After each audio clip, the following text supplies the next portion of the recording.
Look at this house. It's been in the same family for 4 generations. But right now, the locks are being changed by someone who has never even stepped foot in the zip code. Most people think once a legacy property is stolen through a legal loophole, it's gone forever. Today, I'm going to show you exactly how a karma acquisition works and how one family used a 100-year-old mistake to take back what was theirs. In the world of high-stakes real estate, a legacy property isn't just a building, it's a fortress of equity. But for the Carter family, it was just home, until a predatory developer named Victor Hale found a technicality in their late grandfather's will. Within 60 days, the Carters were out, and Hale was planning a luxury condo complex. Hale thought he was playing the game better than anyone else. He didn't realize he had just triggered a sequence of events that would lead to his own financial ruin. To understand how to reclaim a property, you first have to understand how they're stolen.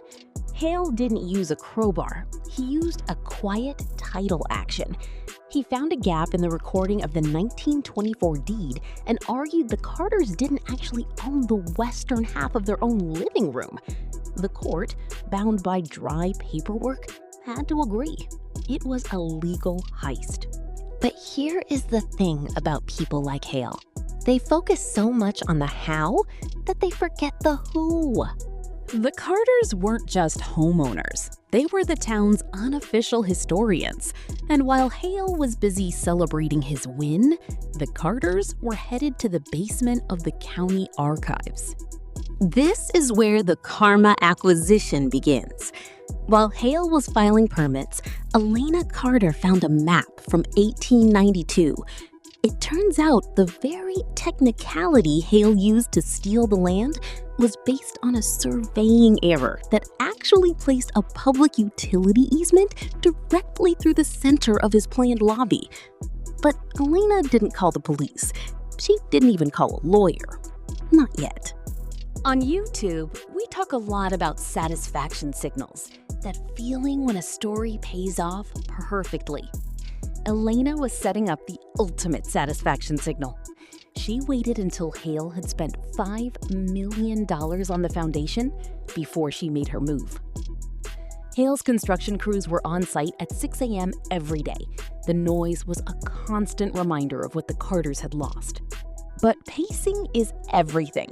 If you move too early, the villain can pivot. If you move too late, the damage is permanent. Elena Carter followed a principle we see in high-retention videos. You have to establish value before you ask for the payoff.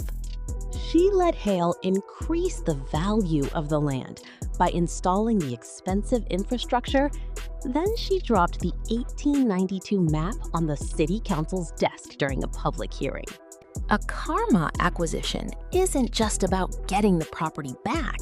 It's about making the process of stealing it so expensive that the thief begs you to take it back. Because Hale had already poured the foundation over a protected historic waterway, which Elena had also found in the old records, the city issued an immediate stop work order. Hale was losing $20,000 a day in interest and equipment rentals.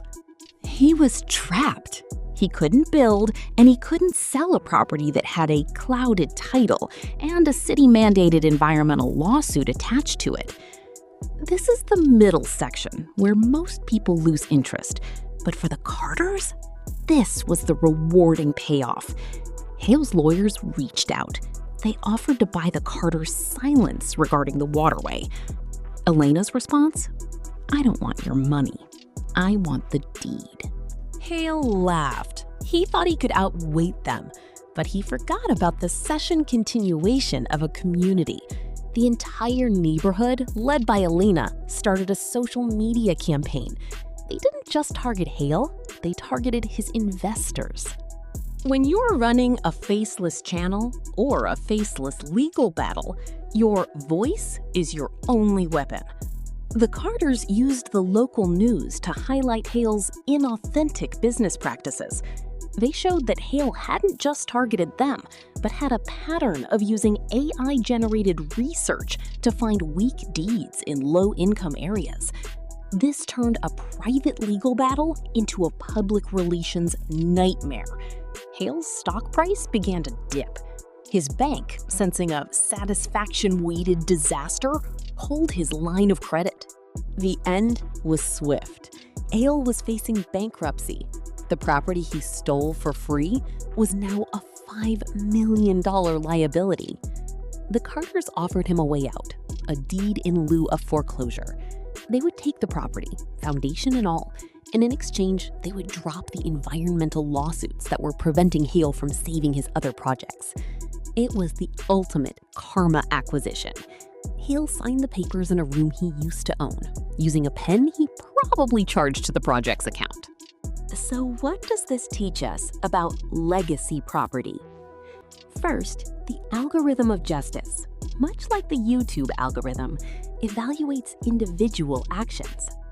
Hale thought his channel average, as a big developer, would protect him, but his individual video, this one theft, was his downfall. Second, consistency matters.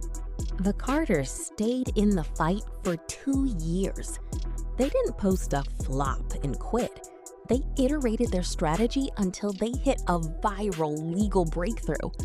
Today, the Carter house doesn't just have 4 generations of history. It has a $5 million gift from Victor Hale. They turned that foundation into a community center and a neighborhood garden. Most people lose their legacy because they don't know the rules of the game. And remember, your legacy isn't what you're given, it's what you're willing to take back. The legacy wasn't just preserved, it was upgraded. This is what happens when you understand the satisfaction signals of your own life. You don't just wait for karma, you acquire it through research, leverage, and the refusal to be deleted from your own story. If you found this breakdown of karma acquisition valuable, there's a button below that helps this story reach more people who might be facing their own Victor Hale.